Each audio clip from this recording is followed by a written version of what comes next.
హోషేయ గ్రంథం 11వ అధ్యాయం 4వ వచనంలో కూడా మాట ఉండదు చూడండి. The book of Hosea chapter 11 and verse 4లో ఒక చక్కని మాట అక్కడ కూడా రాయబడింది.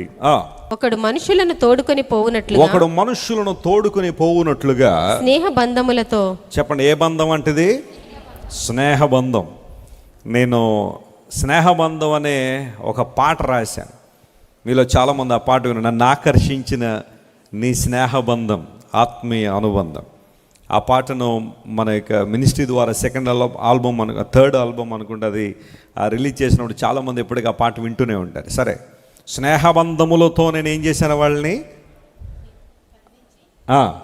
నేను వారిని బంధించి వారిని ఏం చేశానట? ఆకర్షించాను. ఒకడు పశువుల మీదికి కాడిని తీసినట్లుగా నేను వారికి కాడిని తీసి వారి ఎదుట భోజనము పెట్టి తిని. చెప్పండి, వారికి ఏం పెట్టాడట ఆయన? స్తోత్రం చెప్పండి, హల్లెలూయా. ఈ భోజనం కావాలా? యేసయ్య పెట్టే భోజనం, దేవుడు పెట్టే భోజనం కావాలా?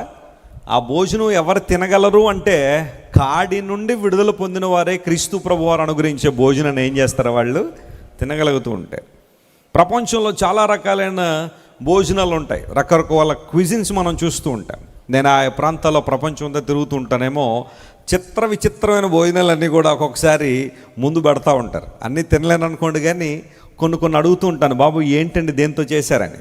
నేను ఫిలిప్పైన్స్ అనే దేశం వెళ్ళినప్పుడు అక్కడ ఫిలిప్పైన్స్లో ఒక ఫుడ్ కార్నివాల్ అంటే ఒక స్ట్రీట్ అంతా కూడా, చాలా పెద్ద స్ట్రీట్ అంతా కూడా ఫుడ్ ఈవినింగ్ సర్వ్ చేస్తూ ఉంటారు. ఫిలిప్పైన్స్ వెళ్ళిన వాళ్ళందరూ కూడా ఆ ప్రాంతం వెళ్ళి అక్కడ ఏదో ఒకటి సాయంకాలం తినాలనే ఆలోచన. నేను, నాతో పాటు కొంతమంది సింగపూర్ నుండి వచ్చిన కొంతమంది దేవుని ప్రజలు మేమందరం కలిసి ఆ స్ట్రీట్లో తిరుగుతుంటే ఒక చోటకు వచ్చేసరికి ఎగ్స్ అమ్ముతున్నారు, గుడ్లు. అవి వాస్తవానికి బాతుగుడ్లు.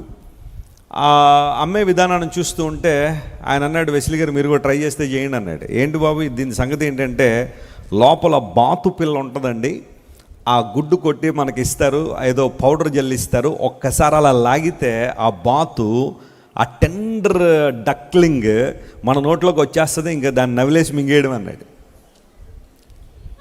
ఆహా, కొంతమంది చిచ్చి అంటున్నారు చాలా మంది. అక్కడికి వెళ్తే తినాలనిపిస్తుంది అలా చూస్తూ ఉంటే. రకరకాల ఫుడ్లు లాంటివన్నీ కూడా కొన్నిసార్లు చాలా విచిత్రంగా ఉంటాయి పరిస్థితి. నేను కొరియా వెళ్ళినప్పుడు కొరియాలో ఒక టెండర్ చికెన్ బాగా బాయిల్ చేసేసి వాటర్లో పెట్టించారు. వెస్లీ గారు ఇంక ఇదే లంచ్ అన్నారు. బాబు ఇదేనా లంచ్? ఇంక మనకు రైసు అలాంటి ఏం దొరకవు అన్నారు. ఏం దొరకవండి, ఇదే లంచ్ అన్నారు. మరి తిన్నాను, తప్పదు. ఇంకా ఆ చికెన్ తినేసి ఆ వాటర్ తాగేయడమే. రకరకాల భోజనాలు. అయితే బైబిల్ సెలవిస్తూ ఉంది, నేను కాడిని తీసిన తర్వాత వాళ్ళకి ఏం పెడతానో? భోజనం పెడతాను. ఏంటి భోజనం అంటే మరెన్నడూ ఆకలి కాని భోజనం. హల్లెలూయా. దీన్నే బైబిల్ గ్రంథంలో అక్షయమైన ఆహారం అన్నాడు. ఇంపెరషబుల్ ఫుడ్, నశించిపోని ఆహారం, నాశనం కాని ఆహారం. క్రీస్తు ప్రభువారు ఈ లోకానికి వచ్చి ఆయనదే అన్నారు కదా, జీవాహారమును నేనే, జీవాహారము నేనే అని క్రీస్తు ప్రభువారు చెప్పడం ద్వారా క్షయము కాని ఆహారం, అక్షయమైన ఆహారం దేవుడు మనకి ఇస్తున్నాడు. క్రీస్తు ప్రభువు పెట్టే భోజనం ఎంత అద్భుతంగా ఉంటుంది. ఆయనతో కలిసి సహవాసం, భోజనం వల్ల సహవాసానికి సాదృశ్యం. క్రీస్తు ప్రభుతో ఒక అద్భుతమైన సహవాసం. ప్రభు నీ నుండి నా నుండి రూల్స్, రిచువల్స్, ట్రెడిషన్స్ అని ఆశించట్లేదు, కానీ ఒక రైట్ రిలేషన్షిప్ యేసు ప్రభు మన నుండి ఆశిస్తున్నాడు. నిజమైన దేవుడు నీ నుండి సంప్రదాయాలు, వ్యవహారాలు అవి ఇవి ఆశించట్లేదు, కానీ నీతో ఒక సత్సంబంధాన్ని ప్రభువారు కోరుతున్నారు. ఆ బంధాన్ని నువ్వు కలిగి ఉండగలవా? నేను కాడిని దింపగానే వారిని భోజనమునకు పిలుస్తున్నాను.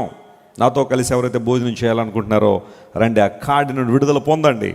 క్రీస్తు ప్రభు దగ్గరికి మనం వచ్చినప్పుడు, ఆయన మన రక్షకునిగా స్వీకరించినప్పుడు, మన దేవునిగా అంగీకరించినప్పుడు మన మీద ఉన్న కాడిని ప్రభు ఏం చేస్తారట? తొలగిస్తాడు అని బైబిల్ సెలవిచ్చింది. మీరు ఇంతవరకు విన్న దైవ సందేశం మరియు దేవుని సేవకులు చేసిన ప్రార్థన మీకు ఆశీర్వాదకరముగా ఉన్నదని విశ్వసించుచున్నాము. ఈ సందేశాన్ని మీ స్నేహితులకు, బంధువులకు షేర్ చేయండి. మీకు ఏదైనా ప్రార్థన అవసరత ఉన్నచో మా ఫోన్ నంబర్లకు కాల్ చేయండి. దేవుడు మిమ్మల్ని ప్రేరేపిస్తే విశ్వాసంతో సాగుచున్న ఈ పరిచర్యను ప్రోత్సహించండి.